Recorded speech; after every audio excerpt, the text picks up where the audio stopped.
va démarrer cette 17e édition de nos Findel Innovation Night. Donc, c'est des tables rondes qu'on organise ensemble autour de thématiques de métiers de nos secteurs. Aujourd'hui, on est ravis d'accueillir Robin de Lemon Learning, Sol de Didask et Jérôme pour Ifugio.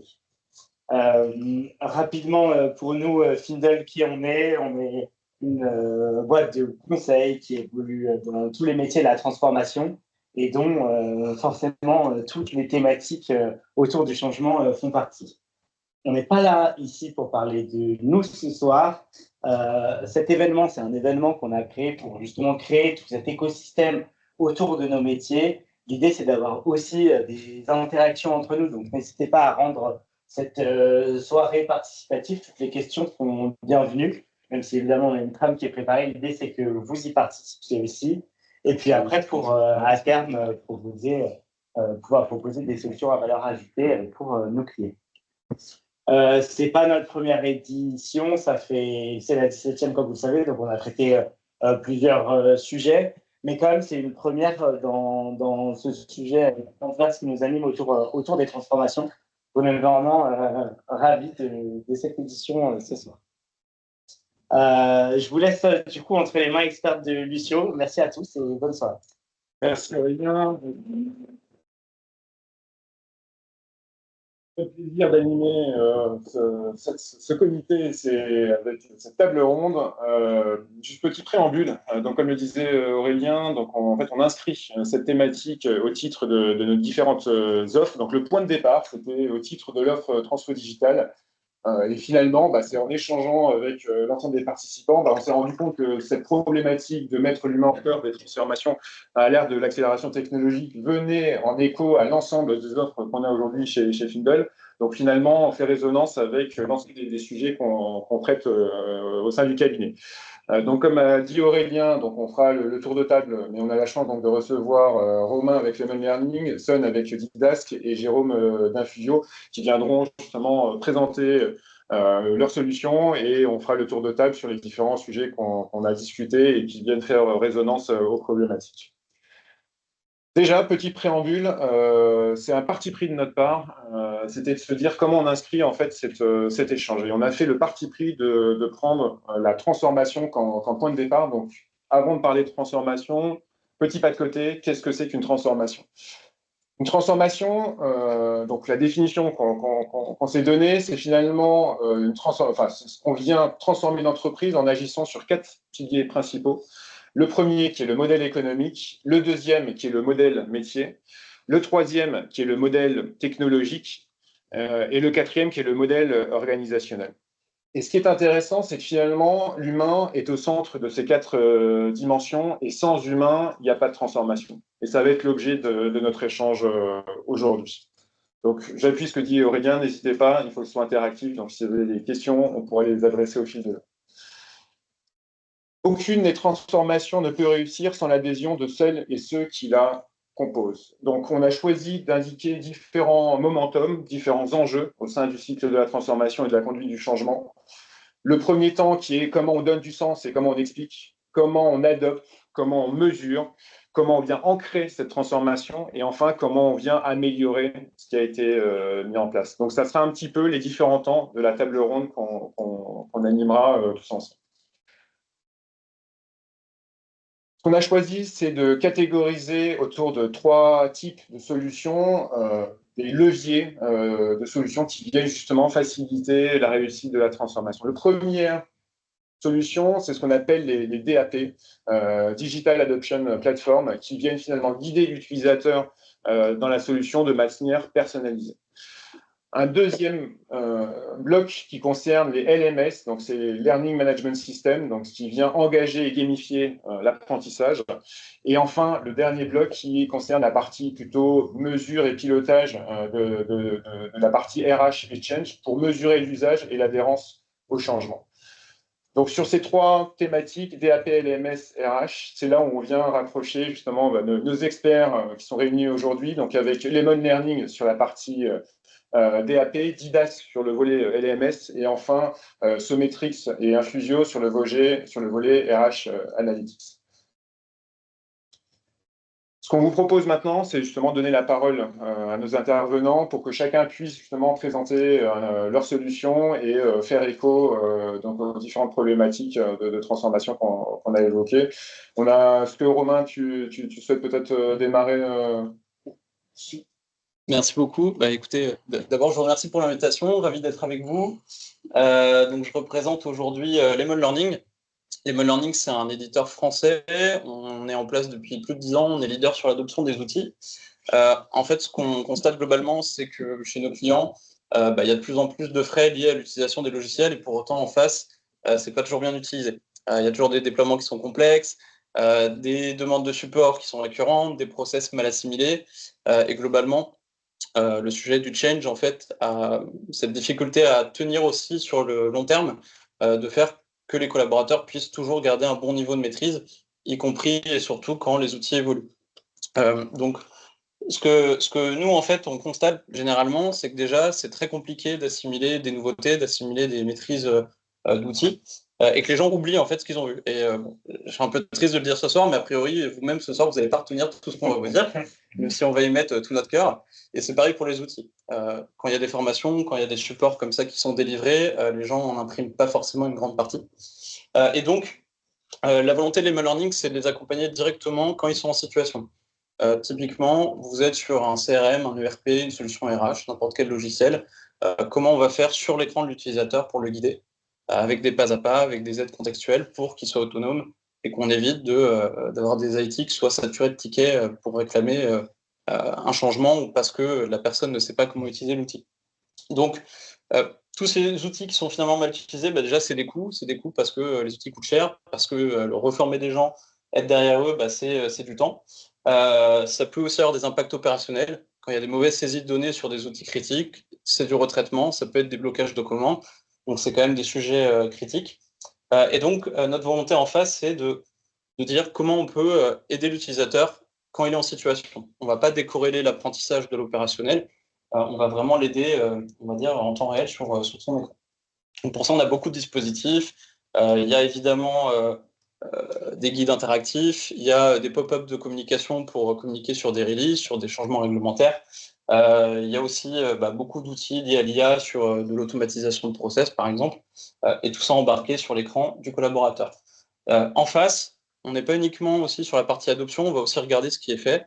On va piloter le changement, donc on va se dire quantitativement, qu'est-ce qui est fait dans l'outil, combien de temps les gens restent dessus, est-ce qu'il y a un problème d'engagement des collaborateurs, est-ce que les gens justifient leur licence, tout simplement.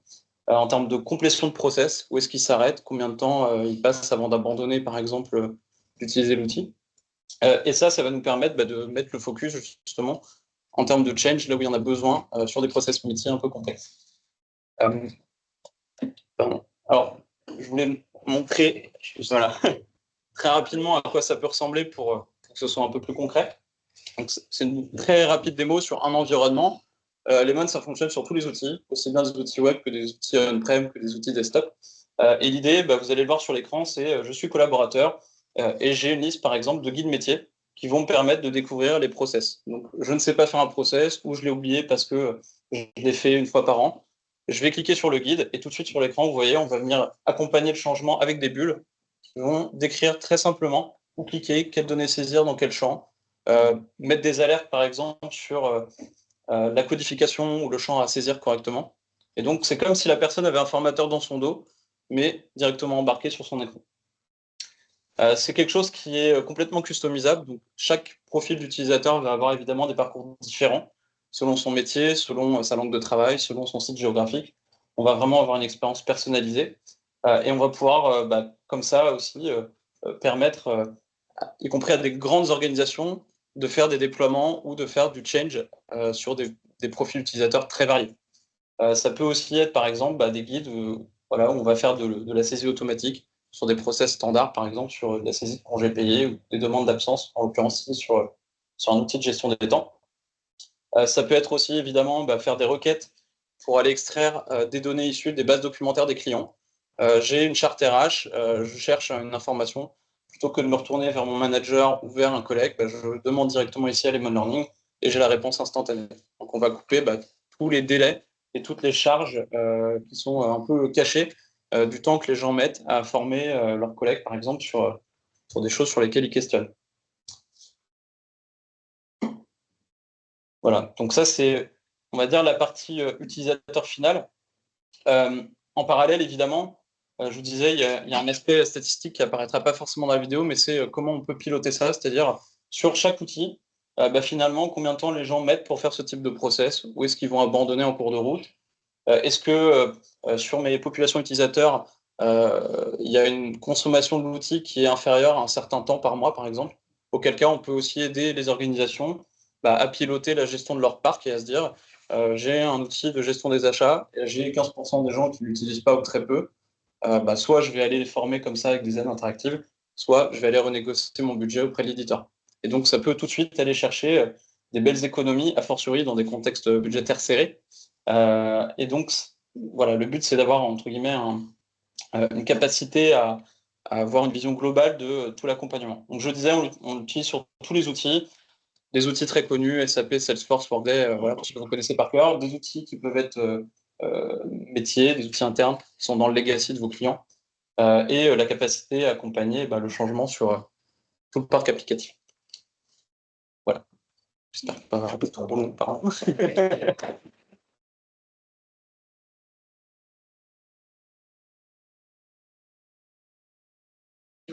Ouais. La création des guides utilisateurs, ça se fait comment?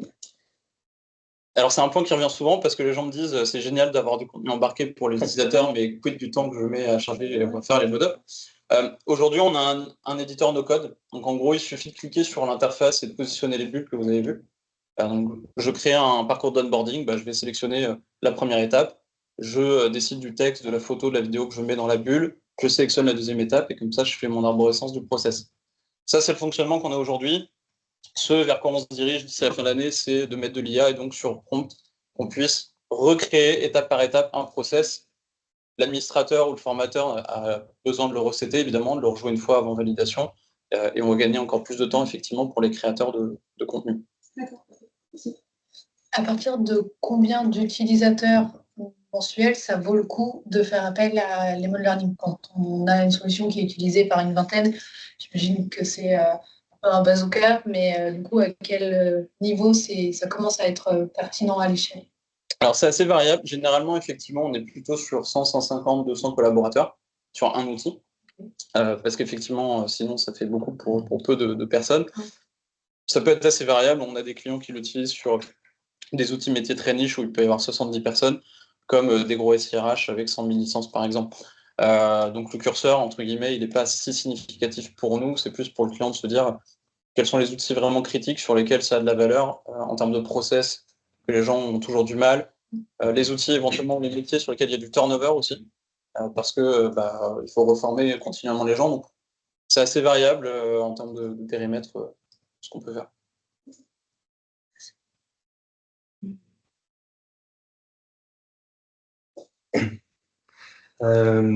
Bonjour à tous, moi c'est Sam, je suis CEO et cofondateur de Didasque, et à la base je suis chercheur.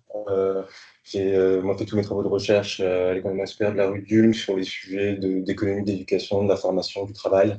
Je me suis beaucoup spécialisé ces dernières années aussi sur les sujets de sciences cognitives appliqués aux mécanismes de l'apprentissage. Et donc voilà, donc je suis aussi CEO de Didasque. Ce qu'on fait chez Didasque, c'est qu'on propose une plateforme e-learning, qui peut jouer soit le rôle de plateforme LMS centrale pour des entreprises de taille moyenne, des entreprises jusqu'à 10 000 employés, soit s'interconnecter, s'interopérer avec des plateformes LMS existantes chez nos clients. Notre particularité, ce que nous on essaie vraiment de faire, c'est d'aider nos clients à faire de la formation qui soit efficace à l'échelle. On essaie vraiment de s'intéresser à l'impact en fait, des formations en e-learning pour pouvoir faire en sorte que s'assurer que les collaborateurs arrivent à vraiment retenir quelque chose, en fait, tout simplement, et savoir appliquer concrètement dans leur travail ce qu'on essaie de leur transmettre. Partant en fait, de la problématique que, en fait, on sait former efficacement des petites populations. En présentiel, on sait faire des tas de choses qui sont très interactives avec tout ce qu'il faut. Et dès qu'on doit passer en fait à de la formation à l'échelle, on se retrouve généralement à faire des choses qui sont beaucoup moins efficaces. Donc, le plus gros problème, je dirais, du point de vue d'un chercheur, c'est que la plupart des formations e-learning qui se font aujourd'hui dans les entreprises sont extrêmement passives. c'est très descendant. Si je caricature, hein, c'est quand même beaucoup de slides un peu améliorés. Vous cliquez sur suivant, suivant, suivant, jusqu'à arriver à un petit quiz un peu simpliste à la fin, auquel généralement vous arrivez à répondre même sans avoir rien lu. Je caricature, mais en fait, c'est quand même la réalité d'une grande partie, je dirais, du volume. Après, évidemment, il y a des choses super qui se font ces dernières années sur des niches, sur des verticales, bah, typiquement sur des formations logicielles, sur les formations au code, sur les formations aux langues, des outils spécialisés, je dirais, qui font des choses super. Mais nous, les clients, quand ils nous utilisent, c'est parce qu'ils ont des problèmes vraiment de transmission de la connaissance à large échelle dans l'entreprise. Et là, on parle de connaissances qui peuvent être de tout type, des formations, des connaissances réglementaires, des connaissances techniques, des connaissances sur des process. C'est tous les experts du quotidien dans l'entreprise qui ont besoin de créer. Et en fait, ces gens-là, ce ne sont pas des pédagogues, et c'est normal, ce n'est pas leur boulot, la pédagogie. Et la création e-learning, c'est quelque chose de long quand vous voulez faire quelque chose de bien. Et donc, ce qui se passe, la conséquence de ça, c'est qu'on se retrouve avec des apprenants, des collaborateurs qui suivent des e-learning, qui à la fin, effectivement, on oublie l'essentiel, qui ont l'impression d'avoir perdu leur temps, et qui reviennent jamais après. Et même, je dirais, dans ces formes plus modernes qu'on a connues ces dernières années, parfois, on s'est aperçu quand même assez vite, et nous, on défendait déjà il y a 10 ans, mais que toutes les choses un peu paillettes qu'on a pu essayer de mettre en avant, alors c'est super pour engager, évidemment, il faut que ce soit engageant, ludique et sympa, mais en fait, à la fin, les paillettes, j'ai envie de dire, si à la fin, vous n'avez pas vraiment l'impression d'avoir appris quelque chose pour de vrai, en fait, vous ne vous redonnez pas. Parce qu'en tant que collaborateur dans une entreprise, ce n'est pas votre boulot de vous former. Et donc, il faut plus que ça, en fait. Il faut vraiment toucher à proposer des expériences d'apprentissage qui permettent aux gens d'apprendre en profondeur. Et donc, c'est ce qu'on s'est forcé à faire. On a 10 ans de recherche et de développement en équipe aujourd'hui. On propose depuis maintenant 3-4 ans vraiment notre plateforme, donc c'est Data Training à gauche. Je dirais que sa grande force, c'est qu'elle permet à n'importe quel expert métier au sein d'une entreprise de partir de son contenu brut. Hein, ça peut être du PDF, il peut juste parler à la machine, il met ce qu'il a. Et notre système, en fait, le transforme avec l'aide de l'IA, mais accompagné par toutes nos méthodologies de sciences cognitives. Il arrive à le transformer en quelques minutes en une formation e-learning qui est beaucoup plus active. Je dirais que c'est ça leur particularité première. Ce sont vraiment des learning dans lesquels vous avez beaucoup d'exercices pratiques appliqués avec des véritables mises en situation concrètes qui reflètent les situations que les apprenants et les collaborateurs vivent dans leur quotidien et des exercices de plus en plus personnalisés aujourd'hui grâce à l'IA qui nous permet de faire en sorte que pour un employé, par exemple, qui va être un commercial dans l'entreprise ou quelqu'un d'autre qui va être au support client, par exemple, la même formation produit qui a été créée par l'équipe marketing va donner en fait lieu à des exercices d'application qui sont différents, qui reflètent pour chacun en fait les réalités qu'il rencontre. Voilà, et donc c'est vraiment ça qui fait la différence de la vitesse de création pour pouvoir créer quelque chose très rapidement qui est beaucoup plus actif et personnalisé que ce qui se fait habituellement. Voilà. Et après, donc, on s'est progressivement pas mal élargi. Didas Coaching, c'est vraiment un compagnon IA du quotidien qu'on a monté là et qu'on a sorti depuis 1 an et demi. Sa force, en fait, c'est d'être connecté surtout à tout le reste du contenu de e-learning qui a été créé sur la plateforme. Et du coup, ce que le coach est capable de faire, c'est évidemment de s'intégrer en fait, dans le quotidien et de fonctionner en fait, de manière très simple, hein, comme une sorte de chat GPT compagnon disponible pour les collaborateurs au quotidien, dans le flux du travail, mais qui est capable de venir du coup puiser dans la connaissance de toutes les formations e-learning qui ont été créées sur Didask pour être capable d'apporter la connaissance au bon moment, au moment où les gens en ont besoin. Et essayer toujours de faire un petit cran de plus. C'est-à-dire que quand il répond à une question, il essaie de s'assurer justement de lui donner à la personne un exemple personnalisé qui va lui parler par rapport à ce qu'il vit, pour essayer d'ancrer la connaissance de manière plus profonde. Et peut-être juste pour terminer, pour vous donner un peu de perspective sur ce vers quoi on se dirige chez Didask, en fait, on s'élargit progressivement pour essayer d'adresser la problématique plus large, je dirais vraiment de la du passage, pas simplement de la formation à l'échelle, mais je dirais de l'expertise à l'échelle. On s'est rendu compte quand même qu'au fond, c'est la révolution agentique finalement qui nous a fait rendre compte de ça. La formation au sein des entreprises, c'était un besoin parce que finalement, la seule manière de pouvoir transférer les bonnes pratiques et les compétences, je dirais, les top performances d'une entreprise à l'échelle, c'était de mettre cette compétence dans le cerveau d'autres personnes, donc ça, à l'extraire et de former d'autres personnes. Et aujourd'hui, c'est plus la seule manière, en fait. Vous avez les agents IA. Une autre manière de passer l'expertise humaine à l'échelle, c'est de capturer cette expertise et de faire en sorte aussi, pas simplement de former des humains, mais de former des agents IA aussi, qui vont être capables d'automatiser cette compétence à l'échelle. Et en fait, c'est un énorme sujet. Et on s'aperçoit que, en fait, beaucoup des entreprises qui essaient de justement déployer des agents aujourd'hui, ils sortent des choses, mais il y a beaucoup de projets comme ça d'agentique qui en fait échouent. Pourquoi? Parce qu'en fait, un des gros problèmes, c'est que les agents IA, pour pouvoir être performants, ils ont besoin de s'appuyer sur une documentation qui est complète, qui documente bien toute la connaissance de l'entreprise. Et ça n'existe absolument jamais. L'essentiel de la connaissance, elle est dans le cerveau des gens, elle est dans les petites pratiques du quotidien.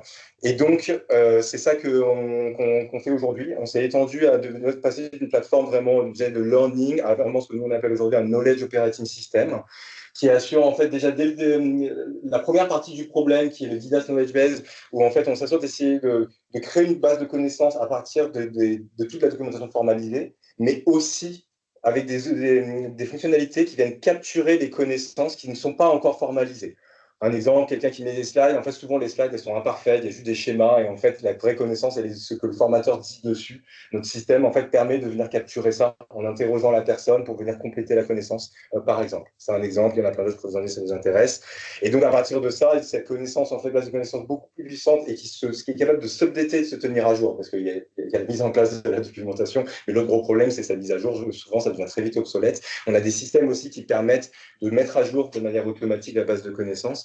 Et à partir de ça, de justement mettre en place à la fois coaching et training, qui sont nos briques de base historiques où on va former les humains, mais aussi AI Skills, qui permet en fait à des agents IA de venir se connecter à cette base de connaissances pour venir automatiser des process. Et les deux après travaillent ensemble, c'est-à-dire que les agents IA en fait vont venir contribuer aussi à la formation des humains et vice-versa, parce qu'on croit beaucoup en le fait que les entreprises qui vont réussir leur transformation IA sont des entreprises qui en fait vont réussir à faire travailler ensemble les agents et les humains de manière harmonieuse. Et c'est que comme ça, je pense qu'elles arriveront à vraiment obtenir les résultats qu'elles souhaitent. Voilà. Et juste pour le dire, on est aujourd'hui 80 dans l'entreprise, quasiment 90, on a plus de 250 clients. Aujourd'hui, on travaille avec des entreprises vraiment de tout type de secteur d'activité, d'industriel, services. Merci. Merci. Des questions? Question peut-être à sourire, mais est-ce que le nom de l'entreprise, c'est une référence au didascalie, parce que ça montre les choses que le public ne voit pas ou... Oui, un peu. En fait, ça vient d'idasque, ça vient de c'est un jeu de mots avec la racine, en fait, c'est la racine de la didactique, effectivement, d'où vient aussi le didacticiel, enfin, le didactique est l'art d'enseigner, le didacticiel, en fait, ce sont des petites en fait, pour comprendre ce qui est en train de se passer. Et c'était aussi parce que c'est un petit jeu de mots avec did, ask, parce qu'il y a beaucoup de choses qui sont basées justement sur le questionnement et le fait de s'exercer, etc. Donc voilà, ça faisait un nom qui fonctionne. Et j'avais une deuxième question. On parle un peu de l'alternance micro-macro et du passage à l'échelle. Est-ce que justement le fait d'avoir un passage à l'échelle simplifié ou en tout cas démocratisé, ça renforce aussi, je ne sais pas si vous pouvez le constater, mais les échanges au quotidien sur les axes de chacun par rapport aux formations?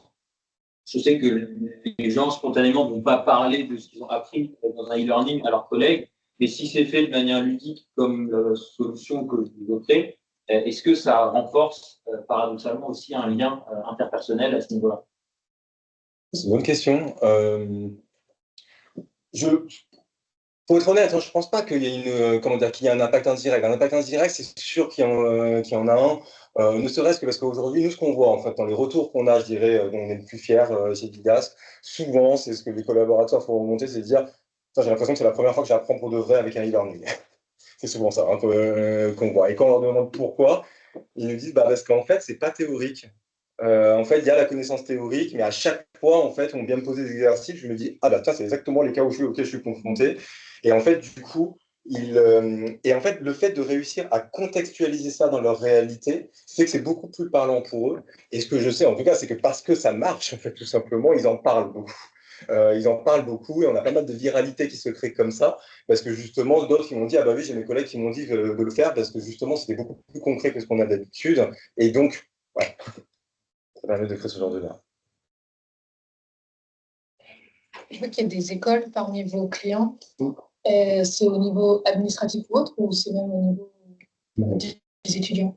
Oui, c'est directement même auprès des étudiants. Alors en fait, je dirais que les 2 tiers de de nos clients aujourd'hui sont vraiment des entreprises au sens d'employeurs, au sens large. Toute entreprise qui a des employés pour former ses collaborateurs, parce que notre force, c'est des transmissions internes. Et en fait, historiquement, sur beaucoup, on a aussi des organismes de formation au sens large, dont le métier même est de former. Et donc, ça peut être une formation continue, initiale, effectivement, auprès des étudiants. Et avec beaucoup qui, oui, on en a pas mal qui nous utilisent aussi pour la formation vraiment des étudiants, totalement. Dans des enjeux, quand ils ont besoin de digitaliser toute ou partie de leur cours ou de leur formation, voire de développer parfois des offres purement digitales. Et ils aiment proposer cette approche qui est voilà, la nôtre des de formation, qui voilà, ne sont pas que dans la gamification, je dirais, au sens superficiel, vous voyez ce que je veux dire du terme, mais qui vont vraiment dans quelque chose où les gens... Merci Son. On propose de poursuivre avec Laurent. Infusio, ouais.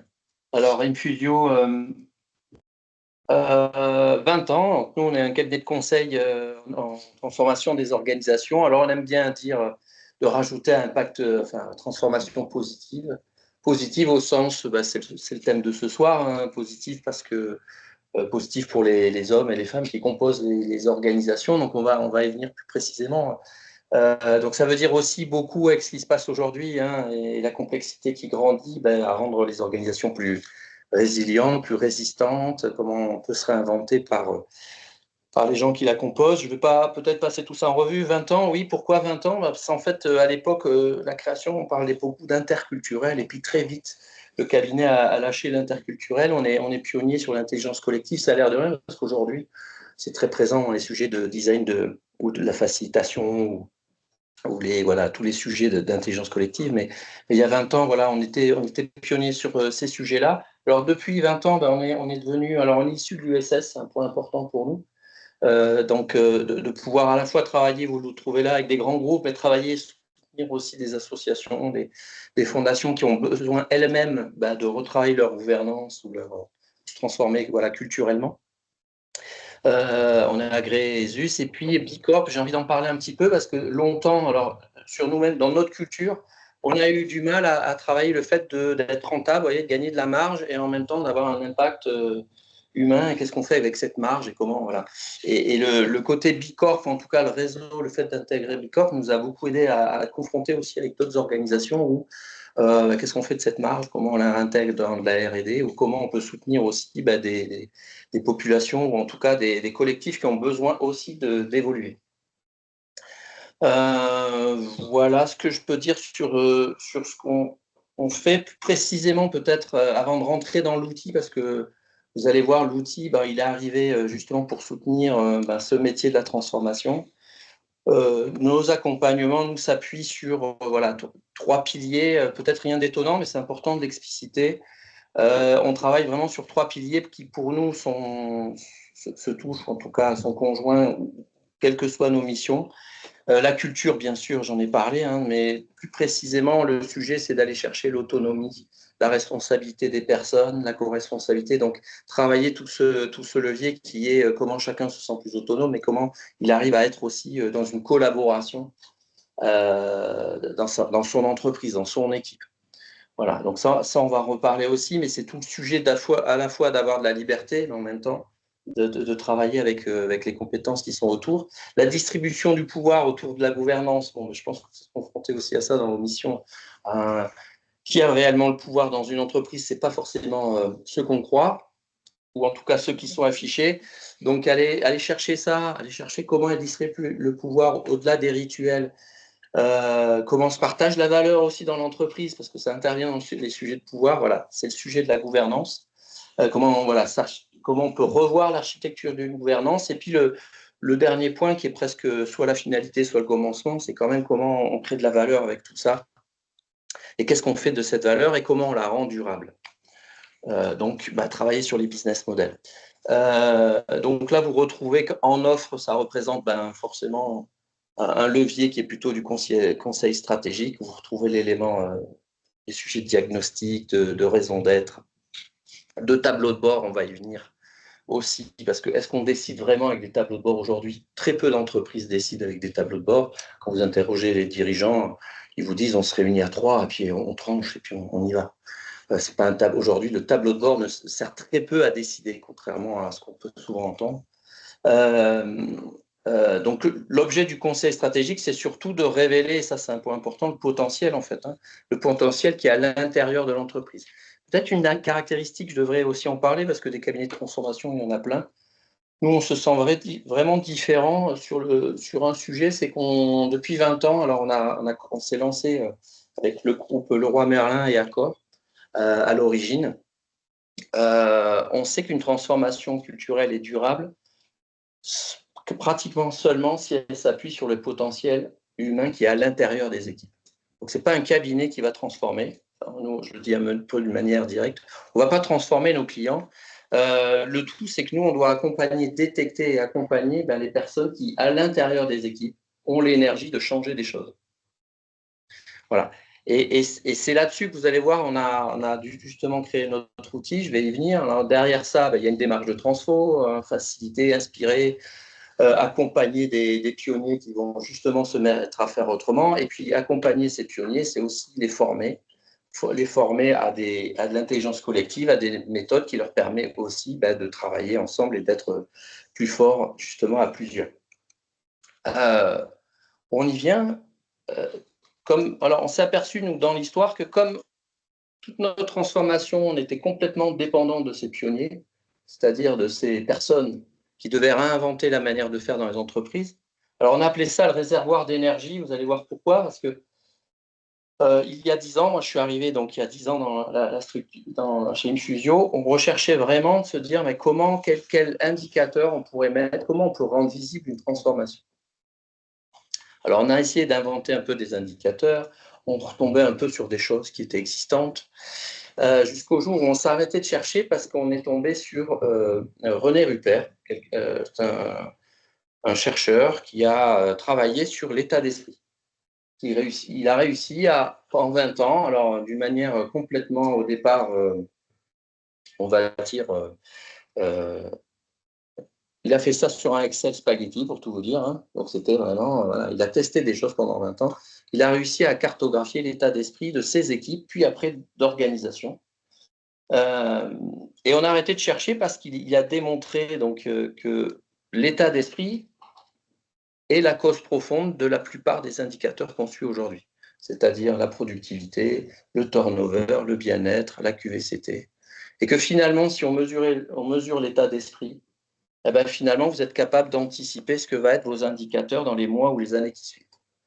Alors, l'état d'esprit, ça peut paraître flou. Justement, lui, il a travaillé pendant 20 ans pour rendre ça visible, mesurable et d'en faire une solution simple. Et c'est ces travaux-là qu'on a repris, nous, pour les mettre au service de la transformation. Alors, mesurer l'état d'esprit, ça permet quoi? Entre autres, vous retrouvez la diffusion de l'innovation. Je ne vous apprends rien là, vous connaissez ça. C'est que nos transformations, il faut qu'on recherche ces premiers adoptants, là, ces novateurs, qui, à l'intérieur des équipes, ont l'énergie et savent ce qu'il faut faire pour changer et faire évoluer leur culture.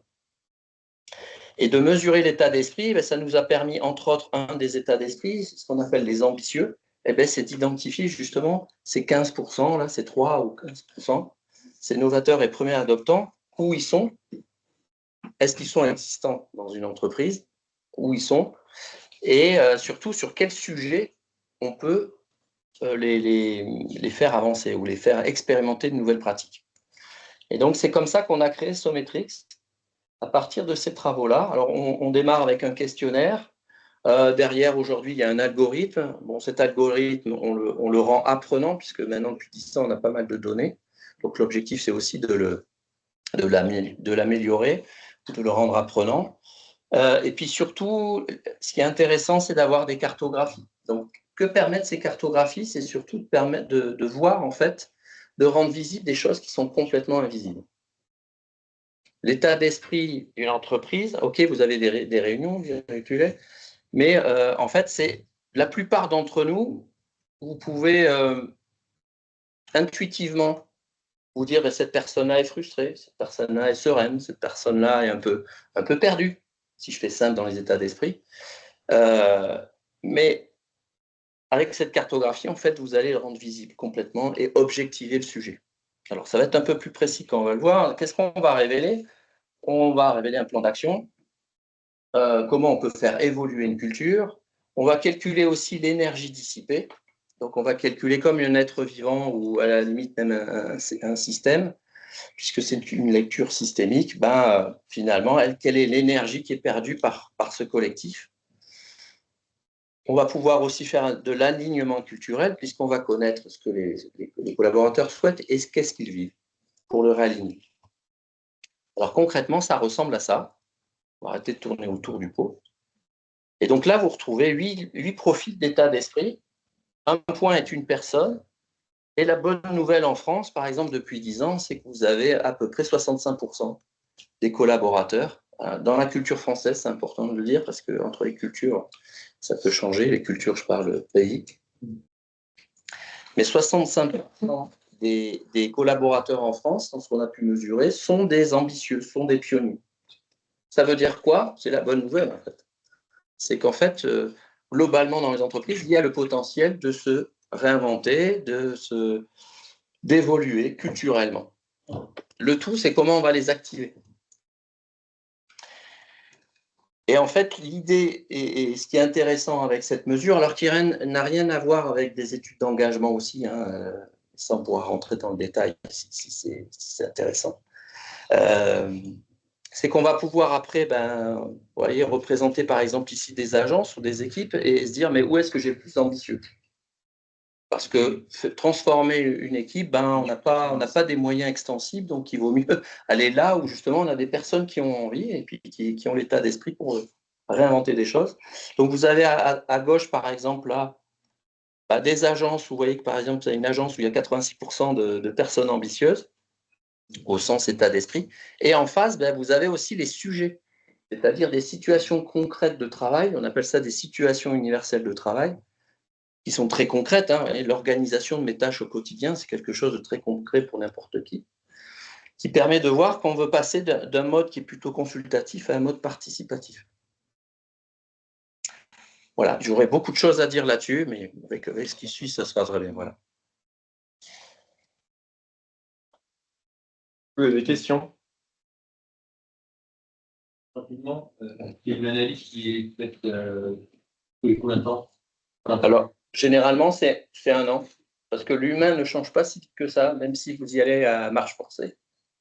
Le plus court qu'on ait fait, c'est 8 mois, vraiment, avec voilà, s'il y a vraiment des démarches importantes. Moi, c'est une première étape des questionnaires à F0 et une à F8. Oui, c'est ça pour voir l'impact. Donc, en fait, exactement, oui, ce genre de... Alors, on a 2 modes d'utilisation de ça. Alors, nous, on l'embarque dans notre transformation. Et on a aussi beaucoup de clients qui font appel à nous, qui se transforment par leurs propres moyens.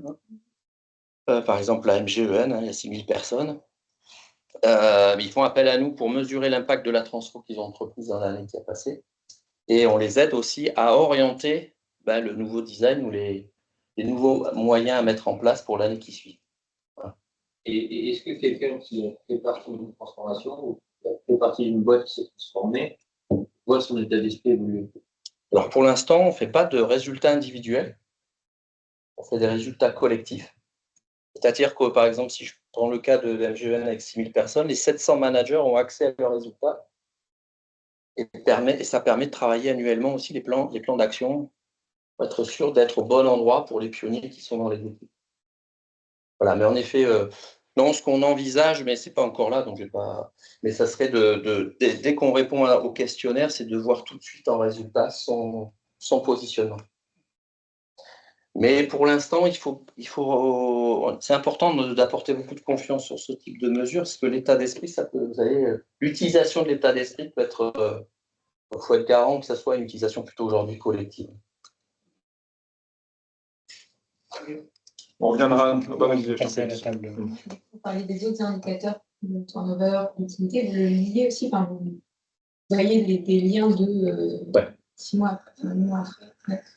Oui, en fait, on fait des études de corrélation, donc des études statistiques, en fait, entre justement la cartographie que vous voyez juste avant ici, et l'incidence que ça a dans les mois, l'année qui suivent aussi sur ces indicateurs-là, tout à fait. La seule chose, c'est que là, on est dans du prédictif, c'est ça qui est intéressant. C'est qu'on peut prédire même des RPS, vous pouvez prédire certains risques de RPS, des tensions aussi à l'intérieur. Merci. On reviendra de toute façon sur ce sujet, ça fait partie de la thématique de la table ronde. Bon. Merci, Jean. Merci beaucoup. Alors, avant de démarrer la table ronde, donc il y a eu un chiffre qui avait intéressant que tu as communiqué, Romain. On voulait en ajouter un deuxième. Donc, c'est une étude de McKinsey d'il y a quelques temps qui a démontré qu'aujourd'hui, entre 70 à 80% des transformations n'atteignaient pas pleinement les objectifs qui avaient été fixés pour des raisons liées au change. Donc, c'est aujourd'hui, c'est la cause majeure d'échec des transformations. Donc, c'est ce qui va animer justement nos échanges juste après. On vous propose 6 points. Le premier point qui concerne la partie sens. Et donc ça, c'est une question à tous les trois. Donc, on n'est pas obligé de répondre à chaque fois aux différentes questions, mais c'est, selon vous, qu'est-ce qui fait qu'aujourd'hui une transformation fait sens, justement, au sein des collaborateurs? Donc là, on est vraiment sur les phases amont. Peut-être Jérôme, justement, sur le sujet de pilotage et de mesure, est-ce que tu as un avis là-dessus? Oui, moi, la première chose qui me vient quand on pose ça, c'est le modèle cinéphile. Alors, peut-être que vous connaissez, hein, c'est ce qui a été fait par IBM, hein, par un Gallois, je crois que c'est Dave Snowden. C'est de dire, enfin, pourquoi je le ramène à la complexité, c'est qu'en fait, donner du sens et embarquer, pour moi, si on a besoin de se transformer ou d'évoluer, c'est surtout pour résoudre des problèmes. Enfin, il n'y a rien de pire que dans un collectif ou d'une entreprise d'amener quelque chose. S'il n'y a pas un problème à régler, on le voit aussi avec vos solutions. Finalement, c'est de l'apprentissage, voilà, c'est maîtriser un outil, mais en tout cas, donc voilà, je le ramènerai moi à ça, c'est-à-dire qu'il y a une complexité en face. Et quand je pose ça, c'est que la prise de conscience de cette complexité par rapport à chacun, on n'en a pas la même perception. Voilà. Et je pense que c'est ça là, qui en fait un peu la difficulté, c'est d'expliquer le problème, prendre le temps d'expliquer le problème ou de se dire est-ce qu'on perçoit bien la même complexité, le même problème, pour finalement commencer à se donner du sens. Enfin voilà, je le raccrocherai à ça, moi. Et souvent, cette étape-là, en fait, elle n'est pas là. On entend chez les dirigeants souvent vas-y, donne du sens, explique, passe la voix, explique pourquoi on veut être là demain. Je crois que le sujet complexité fait peur aussi. C'est pas évident d'annoncer, c'est plus compliqué qu'avant. Et pourtant, on le sent tous, même personnellement, quoi. Merci. Je ne sais pas si toi, Son, justement, sur l'approche un peu cognitive, avant de parler de la formation, est-ce qu'il y avait, toi, des enjeux sur comment on donnait ce sens aux différents collaborateurs? Oui, si on prend une perspective un peu recherche, il y a pas mal de travaux en psychologie cognitive sur la question de qu'est-ce qui motive quelqu'un à agir, à changer, à faire. Elle n'est pas complètement claire, hein, cette littérature, parce que c'est des sujets qui sont assez. C'est pas facile en fait d'avoir des vrais travaux expérimentaux sur ce sujet qui soient vraiment robustes scientifiquement, solides scientifiquement, mais bon, il y en a quand même quelques-uns. Et moi, donc, dans les méta-analyses qu'on peut lire, et ce qui me semble le plus convaincant, la manière dont moi je vais un peu synthétiser ce que dit la recherche de manière solide, c'est que, au fond, ce qui fait que quelqu'un est vraiment motivé à bouger, il y a 2 paramètres importants. Le premier, c'est j'appelle ça la désirabilité. Est-ce que, en fait, l'action qu'on vous demande, c'est quelque chose que vous avez envie de faire? Et cette désirabilité, elle peut venir, en fait, quand on regarde les travaux, en fait, de 2 choses, si je résume. Le besoin, c'est ce que tu expliquais, en fait, est-ce que ça correspond à un problème que j'ai, pour de vrai? J'ai envie on n'a jamais plus envie d'apprendre à lire des tutos que quand on a le robinet qui est en train de fuir dans tous les sens et qu'il y a besoin de le fixer, parce que c'est un vrai problème qu'on a là. Donc là, oui, on va aller se former, on va aller à un tuto pour le faire, typiquement. Et donc là, il y a des choses qu'on peut faire qui, effectivement, comme tu dis, des fois, les gens n'ont juste pas conscience qu'ils ont des problèmes et que ce problème il est lié à ce point-là. Et donc, en fait, juste de leur faire prendre conscience, ça peut aider. C'est pas toujours suffisant, parce que des fois, c'est pas exactement ça. Il y a une autre source de désirabilité, c'est le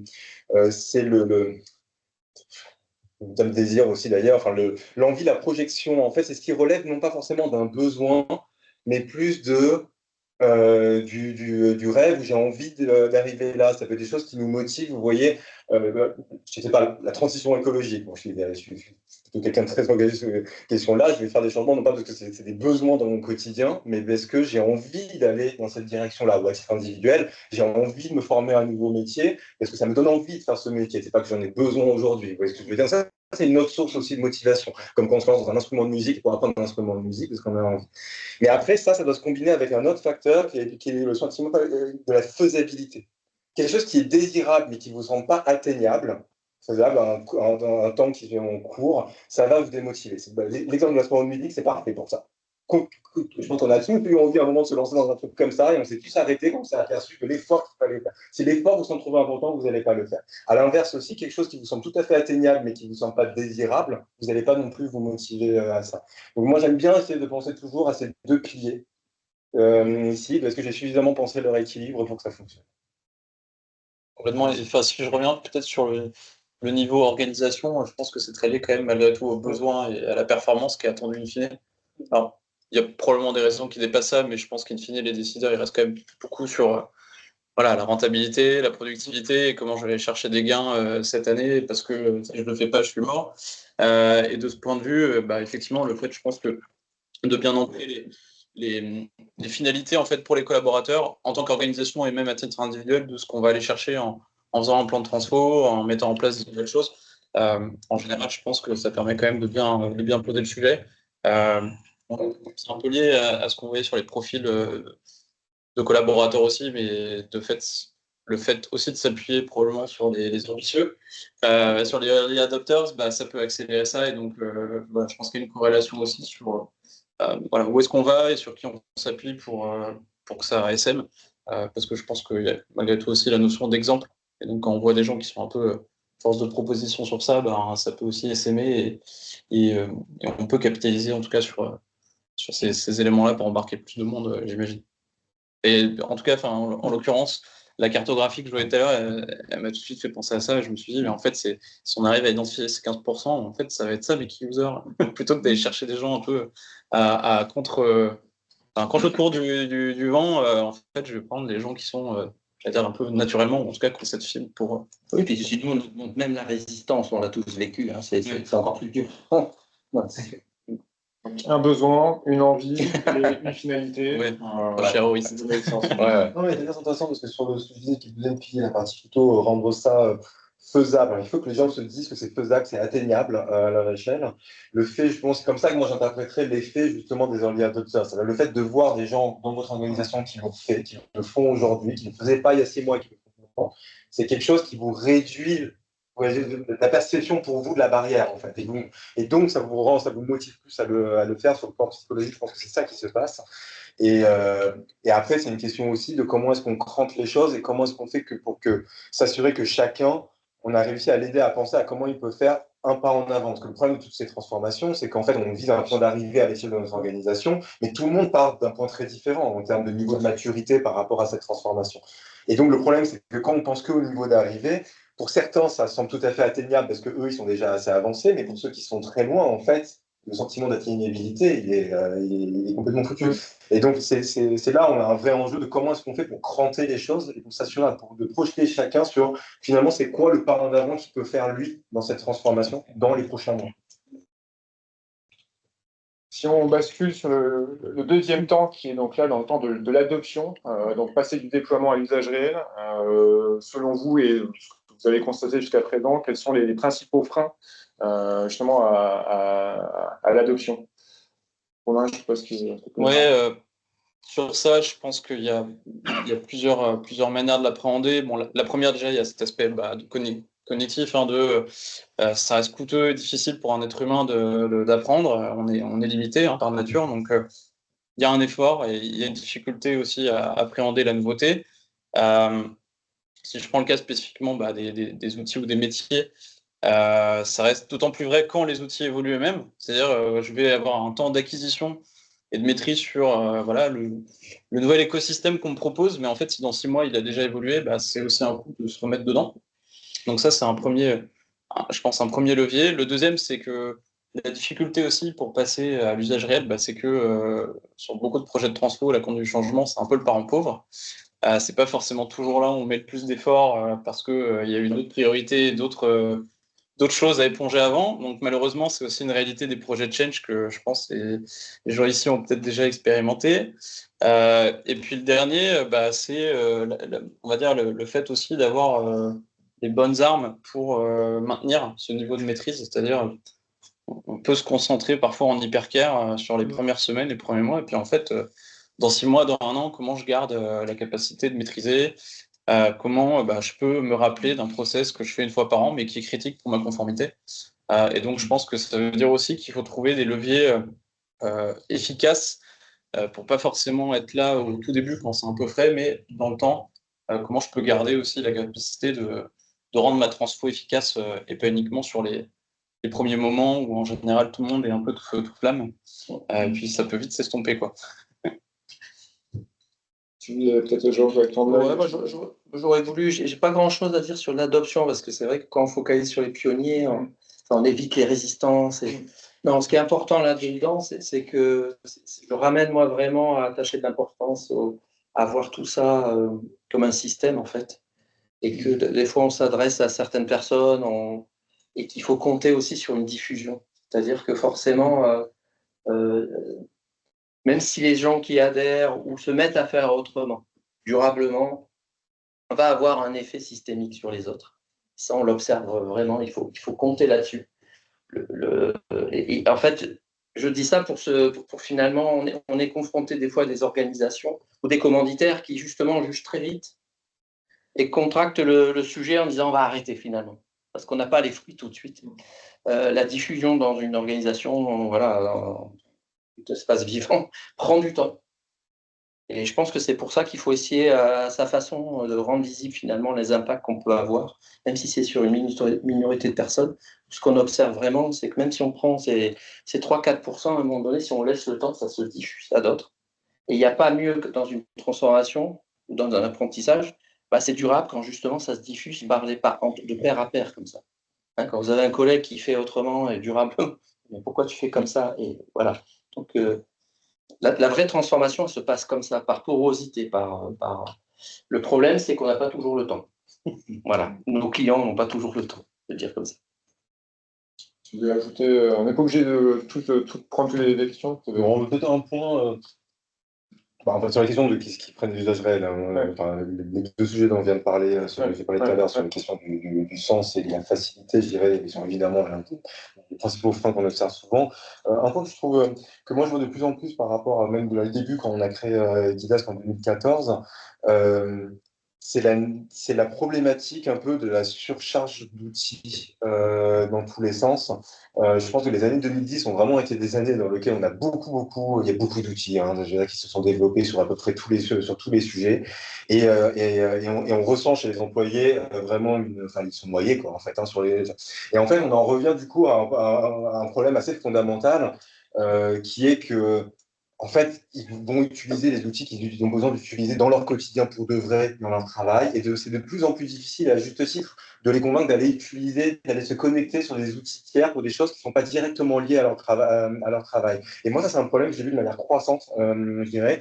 Et donc, c'est pour ça qu'aujourd'hui, je trouve qu'un des énormes sujets, c'est comment on arrive à apporter ces sujets des connecteurs. C'est vraiment les sujets de comment est-ce qu'on arrive à faire en sorte que nous, par exemple, les outils d'aujourd'hui qu'on fait Visida, que ce soit sur la partie création de contenu et la partie formation, on fait en sorte que tout soit vraiment intégré au maximum dans, par exemple, les outils de messagerie des collaborateurs. Pour les commerciaux, on se connecte au CRM pour faire en sorte que les modules de formation soient poussés à cet endroit-là. Et on fait en sorte, par exemple, même pour que les experts en fait contribuent. Aujourd'hui, c'est directement dans leur messagerie, quand ils utilisent Teams, quand ils utilisent Slack, dans lequel, en fait, quand ils donnent des bonnes pratiques et qu'ils répondent à des gens, c'est ici directement qu'ils peuvent appuyer pour pouvoir partir du message qu'ils ont mis. Et ça peut s'intégrer et générer directement un petit module de formation qui va être disponible aux autres. Et en fait, on a beaucoup plus d'engagement et d'adoption dès qu'on passe par là, quand bien même ça fait la même chose à la fin. Vous voyez ce que je veux dire? Mais c'est juste le fait de réussir à s'intégrer dans l'air harmonieuse, parce qu'on peut avoir une pléthore d'outils tous plus pertinents que les uns les autres. Il y a une réalité qui ne change pas, c'est qu'il y a 24 heures dans une journée. Et que, en fait, les employés en ont encore moins dans une journée pour pouvoir travailler. Donc, voilà. Ça fait justement un peu le lien sur le troisième point. Je vous propose de traiter le troisième point et le quatrième point ensemble. Le troisième point, c'était justement dans les journées extrêmement chargées où on constate que les collaborateurs ils sont finalement noyés par les contraintes opérationnelles et ont finalement peu de temps pour apprendre. Justement, comment vous abordez ce sujet d'être au bon moment, au bon endroit. Et ça fait le lien sur le quatrième point qui était plutôt, est-ce qu'aujourd'hui on peut envisager justement ces transformations comme un aspect uniforme où justement on est à l'ère de l'ultra-personnalisation. Donc, le troisième point concerne être au bon moment, et le quatrième, c'était cette notion d'uniformisation que tu as un petit peu évoqué aussi déjà tout à l'heure, Son. Si tu veux d'ailleurs prendre la parole sur ces points. Oui, non, moi je pense que c'est Enfin, c'est d'abord l'un des énormes sujets, ce que je vous dis, c'est de calibrer par rapport à chacun, de là où il en est et où il peut aller. Et c'est surtout le sujet auquel s'intéresse maintenant, parce que maintenant, on a des outils pour y répondre. Je veux dire, pendant très longtemps, le problème de la personnalisation, il est que quand vous devez personnaliser les choses que vous faites auprès de milliers de collaborateurs, amusez-vous, elle est, donc voilà, il faut s'appuyer sur les gens, les équipes de terrain, les managers, etc. Mais c'est aussi un changement qui est très dur. Aujourd'hui, c'est vrai que c'est là où l'IA, évidemment, nous ouvre des possibilités énormes si on sait bien l'utiliser, parce que l'intérêt de l'IA, c'est que ça nous permet de faire de la personnalisation à l'échelle, en fait, au fond. Et donc, nous, là, si je prends notre cas à nous, par exemple, pendant longtemps, ce qu'on faisait avec l'IA, c'est qu'on aidait, du coup, vous êtes dans ces learning à créer des exercices, du coup, des exercices de qualité. Mais en fait, le fait de pouvoir créer maintenant des exercices à la volée, avec l'apprenant par rapport aux problèmes qu'il a maintenant et aux situations qu'il rencontre maintenant, on a démultiplié évidemment la puissance de ça. Et le fait de pouvoir évidemment du coup, se connecter aux outils du quotidien et de pouvoir, en fait, on passe vraiment dans un monde où le learning, en tout cas dans ce qui nous concerne, le learning in the flow of work, le fait d'apprendre au même temps qu'on travaille au moment, c'est super puissant. Et c'est pas qu'une question d'ailleurs de canal, je dirais, de diffusion et de faciliter l'accès. C'est aussi même en termes de qualité de l'apprentissage, parce que, en fait, l'un des facteurs clés en termes d'apprentissage, sur le plan cognitif, c'est la question de la contextualisation, précisément. C'est exactement ce que je disais tout à l'heure sur le fait que les lectures sont vraiment très, très théoriques, en fait, trop théoriques. Et quand on est en professionnel sur le terrain, on sent bien, en fait, les learning et les formations sont souvent trop théoriques et abstraites par rapport à ce qu'on vit. L'intérêt, en fait, de pouvoir se former et d'aller chercher l'information dont on a besoin au moment où on en a besoin, c'est qu'en fait, le cerveau le raccroche à un contexte très précis, du coup. Et ça, c'est beaucoup plus, ça s'ancre du coup beaucoup plus, et votre cerveau est beaucoup plus capable de transférer les choses après que quand on vous explique des choses de manière un peu théorique, et que c'est à vous après d'essayer de trouver la manière de raccrocher ça à des réalités. Ouais, je suis complètement en phase. Déjà, la notion de contextualisation, bon moment, c'est un peu le cœur de ce qu'on fait, parce que l'idée, c'est un peu le postulat. On a tous, en tout cas, moi à l'époque, j'ai connu le fait d'avoir un guide d'utilisateur Salesforce qui faisait 150 pages. En fait, je l'ai ouvert une fois et impossible de mettre le nez dedans parce que c'était pas sexy. Donc, on connaît cette logique de méthode, voilà, un petit peu abrupte, où en fait les gens abandonnent dès le début parce que ça correspond pas à la difficulté réelle qu'ils ont dans l'opérationnel. Le fait de rassembler l'apprentissage et l'opérationnel, pour nous, c'est pas une question. Enfin, c'est la méthode par laquelle on apprend le mieux. Ça se traduit aussi sur le fait justement qu'on puisse personnifier les parcours, c'est-à-dire je suis un collaborateur X, un collaborateur Y. Quand bien même j'utilise le même outil, j'ai pas forcément besoin des mêmes aides en temps réel sur mon écran parce que mon process métier est différent, parce que la customisation qui en est faite est différente, et donc on n'est pas sur quelque chose de très homogène ou de très descendant. Et je pense que l'hybridation de la formation, on est déjà tous dessus, donc ça a plus de sens, et a fortiori aujourd'hui avec les agents, avec tout ce qu'on connaît en termes d'autonomie, pour moi ça a plus de sens d'avoir cette approche. Et au contraire, ça fera probablement le pont un peu sur la projection, mais je pense que ce qui va aller derrière, c'est justement le fait de comment je cadre des personnes qui vont partir un peu dans tous les sens, qui vont naturellement avoir envie de faire des essais, de faire des tests, d'utiliser des outils un peu dans leur coin, parce que on va vers ça. Alors, c'est peut-être un peu le sujet derrière, mais c'est comment en fait je vais pouvoir gérer la gouvernance de tout ça en fait. J'ai plein de moyens à ma disposition, la techno je l'ai, mais comment en fait je peux rationaliser ça, éviter qu'il y ait des impairs commis, des fuites de données. Donc on est un peu à ce moment, je pense, charnière, où on va aller vers l'hypercontextualisation. Et en fait, le sujet, c'est probablement plus déjà de faire de la personnification de parcours et d'accompagnement, mais c'est en fait comment je rationalise ça pour éviter que ça parte dans tous les sens. En tout cas au niveau d'une organisation.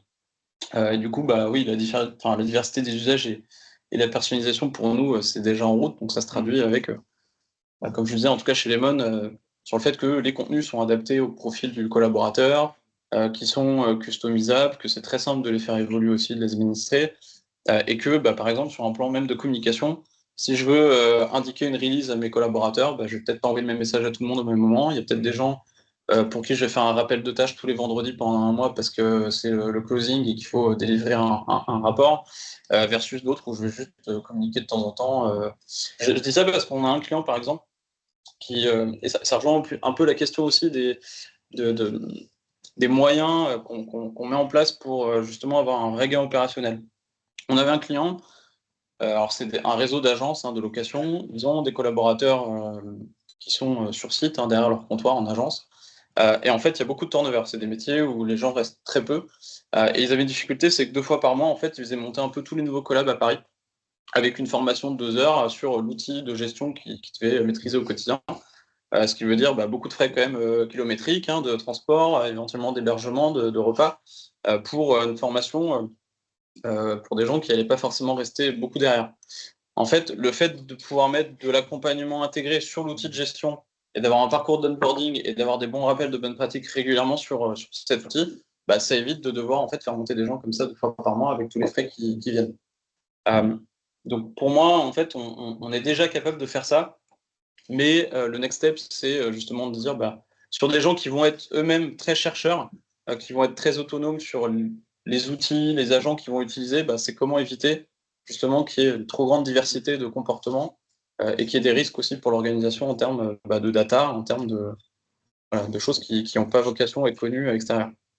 Et justement, sur cette notion de gens de curiosité qui sont à l'aise avec les outils, est-ce qu'il y a dans l'approche, et justement sur cette notion d'uniformisation, à prendre en compte le côté générationnel, ou des gens qui soient plus à l'aise sur le digital ou pas? En préparant l'échange, je sais que tu avais une conviction assez forte là-dessus, Thibaut. Parce que justement, ce côté générationnel avec... Ouais, mais ce que montrent nos 10 ans d'études, finalement, avec on mesure l'état d'esprit, c'est qu'on casse beaucoup, on a beaucoup de croyances à casser, en fait. Alors, on s'aperçoit que l'état d'esprit, on pense souvent que, par exemple, les plus jeunes vont avoir plus d'énergie, plus ambitieux. Si on reprend le sujet WOZ, pas du tout, c'est pas une histoire d'âge, ce qu'on voit, c'est pas une histoire de genre. C'est important de le dire aussi. Et voilà, et c'est pas une histoire non plus de niveau hiérarchique, hein, parce que des fois, je peux vous dire que quand on travaille avec des comités de direction, ils s'imaginent aussi quelque part, c'est intéressant de voir où s'imaginent les personnes. Donc, en fait, moi, j'ai envie de dire, pour répondre même plus largement à ça, en fait, on peut être tous pionniers à des moments différents et c'est normal de ne pas l'être aussi à d'autres moments. Je pense que c'est ça qui est intéressant et ça remet le vivant au centre, c'est que y a des pionniers aussi sur certains sujets. Enfin, voilà. Donc, ça en fait un sujet complexe, mais de le rendre visible, ça permet de l'actionner. J'ai envie de dire aussi que ça réouvre le sujet, les solutions que vous amenez aussi. Je trouve que moi j'ai connu, alors peut-être que je joue au vieux là, mais j'ai connu les Big Bang en fait informatiques quand même. C'était pas il y a si longtemps où on déployait en masse et voilà. Donc moi ce que je trouve intéressant avec l'IA, avec toute la personnalisation que vous pouvez amener, c'est qu'en fait on revient à la prise en compte de la diversité même neurologique, c'est-à-dire nous, quand on mesure, on a des équipes où il y a 10 personnes, il y a le même manager, ils ne vivent pas du tout la même culture managériale. Voilà. Il y a des personnes qui vont ressentir un mode directif, ou d'autres vont se sentir complètement indépendants. Et donc, c'est ni de la faute, ni grâce aux managers, c'est leur perception, leur croyance, la diversité, si je peux dire, de leur histoire neurologique, qui leur donne une perception différente du style managérial, là je parle. Donc, ce que je trouve intéressant dans ces solutions aussi, c'est que finalement, ils peuvent quelque part déclencher quand eux le sentent et qu'on ne leur applique pas non plus un référentiel unique à tous. Donc, le sujet, c'est qu'ils expérimentent, en fait. Et c'est ça qui, je pense, est important dans la transformation, c'est d'expérimenter, en fait. D'expérimenter sur les sujets qui me touchent vraiment, moi. Voilà. Merci. Je propose de justement revenir, il y a eu des échanges qu'on n'avait peut-être pas eu le temps de finaliser sur la partie mesure de l'impact. Selon toi, justement, Romain, comment tu peux estimer justement qu'une transformation mesure vraiment et comment, via l'Emon Learning, tu peux constater du résultat? Est-ce que tu as des KPI particuliers les chiffres, c'est un peu voilà, les chiffres ne mentent pas, donc il y a des choses qu'on peut aller voir. Il y a des choses quantitatives, d'autres plus qualitatives. Sur le quantitatif, on peut traquer des choses assez simples. Hein, c'est finalement combien de temps les gens se connectent sur l'outil, sur quelle page ils vont se rendre, combien de temps ils restent dessus. Est-ce qu'ils abandonnent un process métier en cours de route? Est-ce qu'il y a parmi les populations utilisateurs des gens qui mettent le double du temps pour faire la même chose? Ça peut donner déjà aussi on va dire des éléments pour se dire voilà, où est-ce qu'on va mettre l'effort un peu plus sur la conduite du changement. Il y a peut-être des gens effectivement avec des degrés divers qui vont aller beaucoup plus vite, d'autres pour qui c'est plus complexe. Donc ça, c'est des choses qu'on sait mesurer. Après, sur les indicateurs de résultats, On peut regarder des choses assez simples. Je prenais un indicateur qui est très classique, c'est voilà, il y a un nombre de tickets qui tombent. Est-ce que je suis capable de le faire diviser par 2 en mettant en place ce type d'accompagnement intégré? Typiquement, c'est ce qu'on fait avec nos clients. On va regarder voilà, les 10 cas d'usage qui reviennent systématiquement plomber les équipes IT, hein, et puis on va les formaliser en termes de mode opératoire ou en termes de bonnes pratiques qui arrivent en pop-up, hein, à des endroits stratégiques. Et on va éliminer comme ça beaucoup de questions récurrentes ou beaucoup de gens qui pensent à un bug, alors qu'en fait, c'est juste que fonctionnellement ou d'un point de vue métier, ils n'ont pas saisi la bonne info au bon endroit. Sur la qualité des données aussi, on peut aller regarder facilement, hein. Il y a un process qui est celui d'une prise de commande ou voilà, la rédaction d'un devis. Si mon interlocuteur me dit qu'il a 12% de devis par an qui sont KO et que ça lui fait perdre un montant de CA, si j'arrive à accompagner les gens sur cette problématique-là, on peut tout de suite aller mesurer un gain très significatif business en mettant des choses assez simples finalement en place. Donc globalement, nous, on arrive à tracer ça. On le fait généralement après 1 an de performance sur l'outil. Ça donne assez de recul sur les différents groupes de users. Et on peut cibler aussi, encore une fois, par granularité, sur chaque groupe de users où est-ce que j'ai un effort à faire. Il y a peut-être des groupes sur lesquels ça va rouler, il y a peut-être des endroits où on va peut-être mettre un peu plus d'efforts en tout cas. Est-ce que vous servez cette mesure d'impact pour également vérifier la qualité de l'outil? Si les résultats sont faibles, est-ce que ça peut traduire une inadéquation de l'outil par rapport aux besoins ou par rapport à la culture d'entreprise? Oui, complètement. C'est assez visible, par exemple, quand on regarde justement ce taux d'engagement. C'est-à-dire, je suis une organisation, j'ai mis quand même un prix, hein, sur un équipement.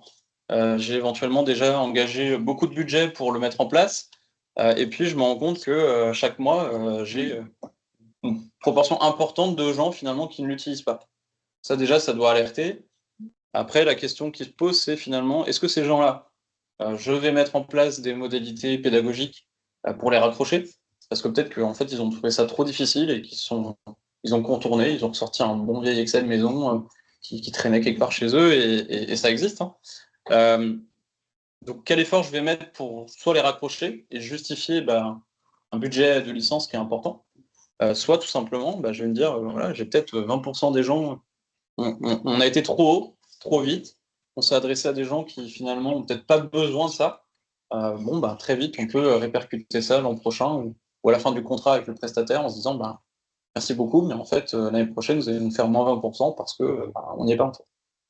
Donc, c'est des choses qu'on peut mettre en place assez facilement pour piloter de manière globale la partie budget et la partie process, c'est-à-dire sur une complétion de process métier, est-ce qu'il y a des temps de production, hein, de delivery, qui sont significativement différents d'une personne à l'autre, et auquel cas, je vais m'intéresser uniquement aux gens qui sont un peu plus dans le dur. Donc ça évite aussi ce qu'on disait, d'avoir quelque chose de très homogène, très descendant, où on va s'adresser à tout le monde, alors que peut-être que dans la foule, voilà, il y a des gens, ça roule, ils vont très vite avec, et ils n'ont pas besoin en fait qu'on revienne leur rappeler des bonnes pratiques. Tu voulais ajouter peut-être des points sur la partie? Ouais, moi je vais revenir. En fait, ce qui compte dans notre mesure, nous, c'est ce qui se passe dans le cœur de chaque personne. Alors, c'est une manière de le représenter, l'état d'esprit. C'est qu'en fait, nous, on mesure vraiment un impact si, à un moment donné, le vécu des personnes change. Alors, pour que le vécu change, en fait, il faut qu'ils aient expérimenté des choses, en fait. Voilà. Et vivre autre chose, ça se décrète pas, voilà. Alors il y en a qui vont essayer, qui vont pas y arriver comme tu le décris. Donc moi j'ai tendance à dire que la mesure de l'impact c'est le nerf de la guerre, parce que mesurer souvent on retrouve quand même des moyens mis en œuvre en fait. Hein, même dans des bilans d'impact, on retrouve beaucoup ça, c'est-à-dire combien de formations on a fait, combien d'heures on a passé. Voilà. Ce qui compte pour nous, ce qui compte à la fin, c'est finalement est-ce que les personnes ont changé de vécu. Donc c'est ce qu'on retrouve dans cette type de cartographie. Il y a autre chose qui est très important aussi, c'est est-ce que leur souhait a changé. Parce que des fois, finalement, leur vécu n'a pas changé, mais être confronté à ce type d'outils pour apprendre, pour être curieux, pour avancer, ça donne de l'inspiration aussi. Alors, on a envie de changer de métier, on a envie peut-être d'avoir d'autres projets. Donc, je reviens sur cette balance, en fait. quelqu'un qui arrive à aligner son souhait et son vécu, ben, c'est quelqu'un pour nous, en tout cas dans nos mesures, de serein. Et voyez l'incidence de quelqu'un qui peut être serein, pleinement. Vraiment, dans son cœur, c'est quand même quelqu'un, et c'est là on revient aux indicateurs classiques, ben, le bien-être, la QECT, les risques psychosociaux, le turnover, l'engagement, la fierté, le NPS, la recommandation de l'entreprise. Bon, ben, c'est là où vous irriguez quelque chose, vous avez une cause profonde qui peut irriguer en fait, tout le fonctionnement, même la collaboration que vous pouvez avoir ensemble. Donc, moi, la mesure de l'impact, oui, j'aurais tendance à dire, mais à militer pour le vrai impact, quoi, pour aller mesurer vraiment ce qui se passe pour chacun. Ouais. Dernier point, donc c'est une question qui m'intéressait beaucoup d'avoir votre point de vue, c'est à l'aune d'une explosion de l'IA agentique et avec l'automatisation des outils et même l'autonomie des outils. Est-ce qu'il y avait une évolution dans vos solutions, comment vous voyez l'avenir et pour dire de façon un peu caricaturelle, finalement, est-ce qu'il y aura toujours besoin d'apprendre demain? Est-ce que les gens devront apprendre vu que les outils seront finalement presque autonomes et on faudra juste leur dire quoi faire et ils le feront? Donc, ce côté connaissance, est-ce que c'est toujours un enjeu de demain? Tom, je ne sais pas si tu avais dit. Oui, si, c'est vrai qu'on est en plein dedans. Si, mais ça va beaucoup changer. Il n'y a pas de. Là-dessus, enfin, quand on voit. Enfin, il faut se rendre compte, hein, c'est un tsunami dans lequel on est aujourd'hui, avec la révolution agentique. Quand on regarde nous, ce que les entreprises sont en train de mettre en place, ce que nous-mêmes on met en place à l'intérieur de l'entreprise, c'est vraiment des choses où, pour donner un exemple là, je ne sais pas, concret du genre de choses qu'on est capable de faire, mais aujourd'hui, donc sur une plateforme, quand elle est mise en place chez un client, l'un des sujets, par exemple, récurrents, c'est tout ce qui est les formations aux produits et aux services pour les équipes qui sont en client-facing, donc l'équipe commerciale, l'équipe support, parce que le nouveau produit sort tout le temps, et donc une question de comment est-ce qu'on les forme, etc. Aujourd'hui, en fait, donc ces formations, elles sont créées chez nos clients, qui en avaient créé, qui les mettent à jour régulièrement, et aujourd'hui, on est capable en fait de faire en sorte de leur proposer un agent qui en fait se connecte à tout ce qu'on a de formation, et ce qu'il fait, c'est que il est aux côtés en fait des commerciaux et des équipes facing, et il s'appuie sur ce même contenu pour lui préparer ses réponses, l'aider à identifier en fait par rapport au contenu de la formation qui a été créée par un super expert top performant de l'entreprise, comment est-ce que lui s'y prendrait, etc. Alors, en fonction des métiers, soit il fait lui-même les choses pour les équipes, et donc là, à un moment, effectivement, ça dépend de quoi on parle, mais pour le moment, moi, on a des clients où on voit que, par exemple, tout ce qui est les équipes, le support de base, par exemple, pour leurs produits et leurs services, il devient automatisé. Et c'est assez logique, parce que c'est dans ce secteur-là, même les chatbots, avant même les agents IA, vous avez testé, vous sentez bien que c'était un des secteurs dans lequel on pouvait avoir ce genre de choses. Mais les chatbots, je pense qu'on a dit, c'est toujours un peu nul. Enfin, quand on entendait, on sentait qu'il y avait un truc qui ne fonctionnait pas, et on déteste tout ça, je pense, en tant qu'utilisateur. Avec les LLM, c'est devenu très, très, très différent avec ces agents IA. Et en plus, quand ils sont connectés à la connaissance de tout à jour avec les systèmes qu'on peut mettre en place, ça devient des choses très puissantes où, de fait, il ne faut pas se leurrer, ces agents IA du meilleur boulot en fait que les et donc c'est un moment, alors c'est très compliqué parce qu'en plus on se retrouve du coup dans ce genre de situation enfin moi je suis en dissonance cognitive complète en termes de même impact sur l'écologie, sur l'emploi, on en parle même pas. À la base Indidas, moi j'étais militant associatif dans les élections d'éducation populaire, donc c'est quelque chose qui est très présent chez nous. On a Citizen Capital, Maïf Impact, donc des fonds à impact dans notre capital, c'est des choses qui nous tiennent vraiment à cœur. On a essayé d'avoir une culture d'entreprise. Et donc, quand on se retrouve à faire ça et qu'on se retrouve à, d'une certaine manière, contribuer à ce qui se passe, alors c'est pas de notre faute, parce que les gens le font sans nous de toute manière, mais bon, à la fin de la journée, quand même, c'est ça qu'ils font. Et voilà. Et donc, c'est vrai qu'on a une distance. Mais là, par exemple, on est dans un cas où, de fait, la qualité de service augmente. C'est-à-dire que les utilisateurs finaux ont des réponses plus rapides, de meilleure qualité à leurs problèmes.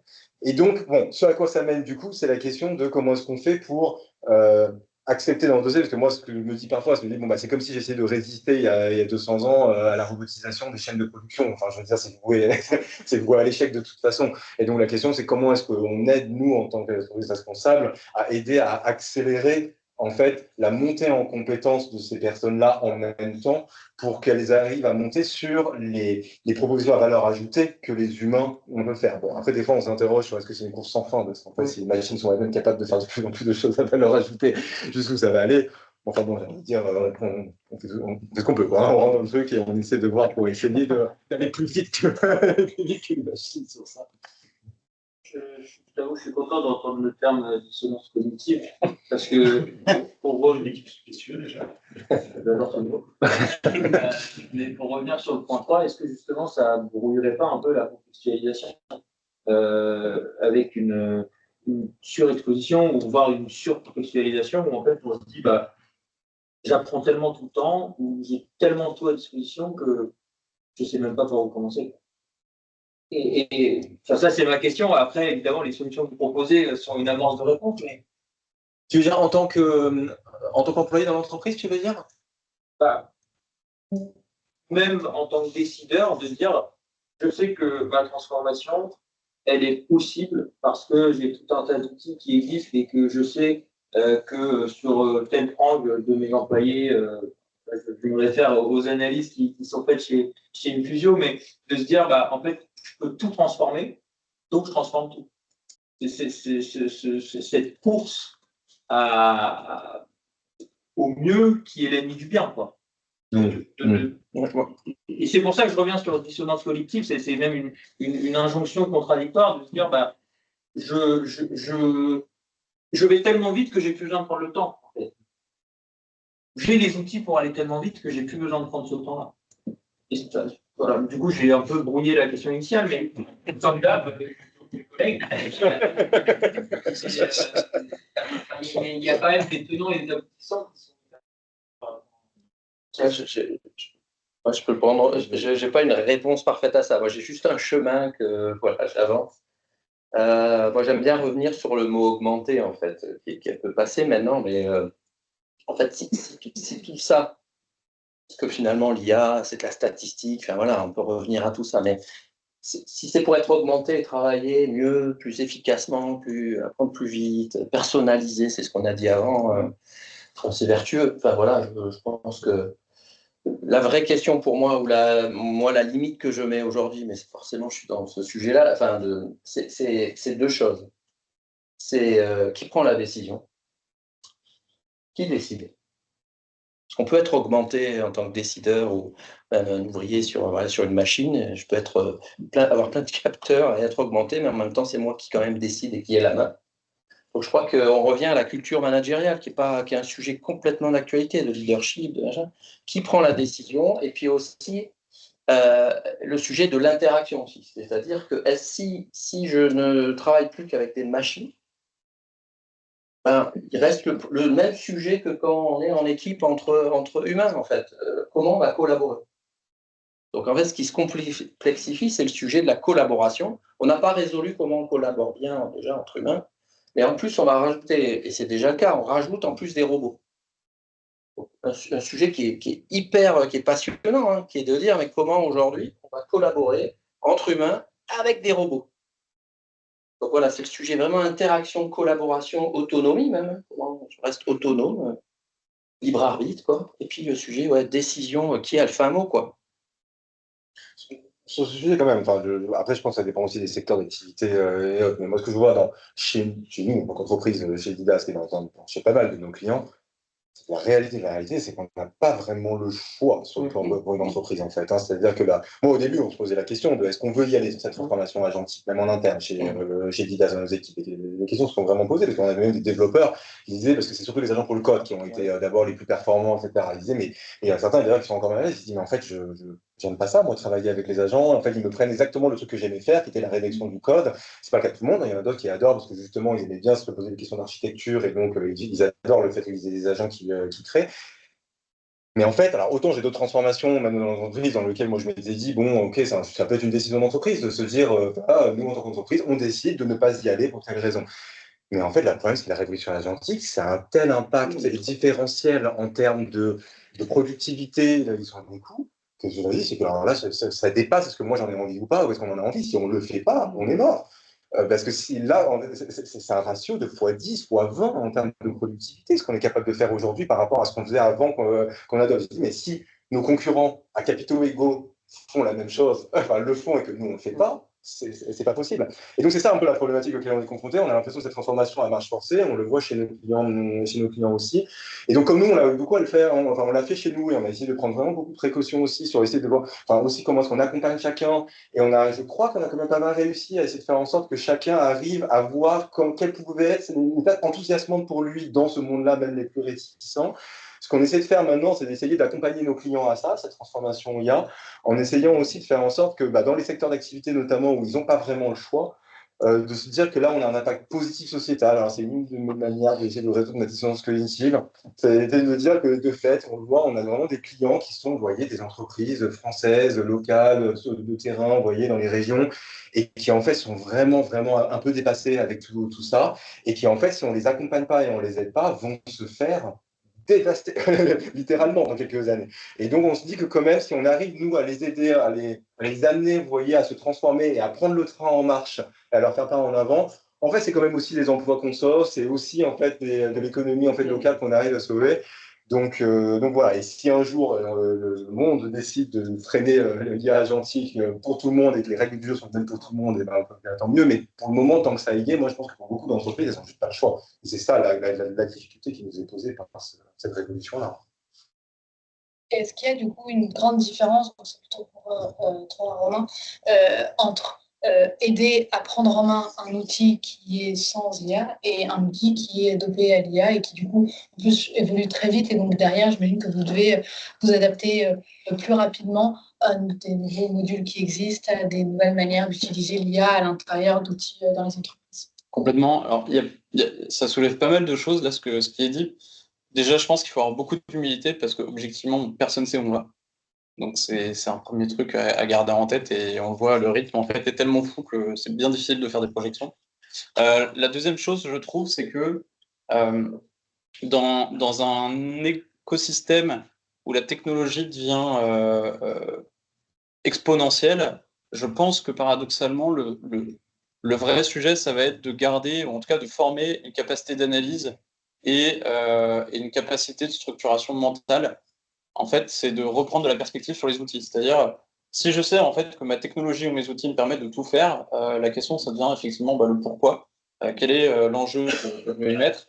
Et donc, en fait, paradoxalement, mais alors ça remonte peut-être à d'autres sujets, mais je pense que ça va revivifier voilà, les sciences humaines, la capacité analytique, les mathématiques, la capacité d'abstraction. Et donc, je pense que c'est aussi sur ces sujets qu'on va aller, parce que c'est ça qui va permettre de structurer un raisonnement, de structurer un prompt et de savoir exactement en fait ce que je demande à la machine. Il y a un autre sujet quand même aussi, je trouve, sur lequel il ne faut pas faire l'impasse, c'est celui du coût. C'est-à-dire qu'aujourd'hui, effectivement, il y a des modèles, il y a des choses qui existent, il y a une course un peu aux échalotes, mais en fait, qui va pouvoir se les payer prochainement? On ne sait pas. Là, il y a les questions d'entrée en bourse de certains acteurs, et il y a déjà des grosses difficultés pour certains DSI de se dire les tarifs vont monter. Et donc, il y a aussi cette question de compétitivité sur qui va pouvoir se payer quel modèle et comment on va pouvoir aussi répondre à ça, notamment pour des acteurs locaux qui ne sont pas trop là-dessus déjà à date. Et effectivement, pour nous, je pense que fondamentalement, là où il y aura de l'humain, il y aura toujours besoin d'un accompagnement parce que voilà, on reste avec nos propres limites. Donc, tant qu'il y aura un humain derrière, il y aura, je pense, de la place pour l'encadrement, pour l'apprentissage. Mais effectivement, ça induit notamment de revenir plus sur l'amont et le sens. Donc, je pense que c'est un peu le sujet qui était évoqué tout à l'heure. Pour nous, disons que ça le fait sur, par exemple, sur du Copilot ou on l'a fait aussi sur des modèles ChatGPT, parce qu'il y a, voilà, il y a des gens qui voulaient être accompagnés sur le déploiement de Copilot auprès de leurs agents ou auprès de leurs collaborateurs. En fait, la logique reste la même, c'est-à-dire, est-ce que je peux envoyer une bonne information, une bonne pratique à des utilisateurs qui sont néophytes comme en fait ce serait pour n'importe quel outil. La différence, c'est qu'effectivement, derrière, peut-être que l'outil permet de faire plus de choses, mais il faut toujours avoir cette notion de quelle info je fais descendre à qui au bon moment. Pour nous, entre guillemets, les notions de guide, les notions de pop-up comme ça quand on arrive, elles étaient aussi pertinentes sur ce type d'outil. Donc on l'a fait. Mais effectivement, je pense que derrière, la question, c'est vraiment plus le pourquoi. Et je pense qu'en fait, on va assez vite sortir de la notion d'outillage pour revenir sur la notion de comment en fait là-haut j'arrive à me donner une perspective large.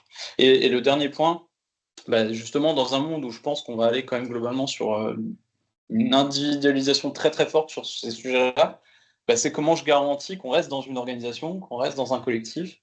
Et donc là, c'est plutôt le sujet de la gouvernance qui est important. Et donc c'est comment dans mon écosystème, bah, j'évite que les gens, en étant proactif, j'évite que les gens, bah, ils aillent faire n'importe quoi sur un outil qui est pas compliant avec mon programme IT interne, et comment je peux passer toujours les bons messages pour éviter justement que quelqu'un dans son petit coin bah, commence à faire du vibe coding un peu sauvage qui mettent en péril en fait tout le système.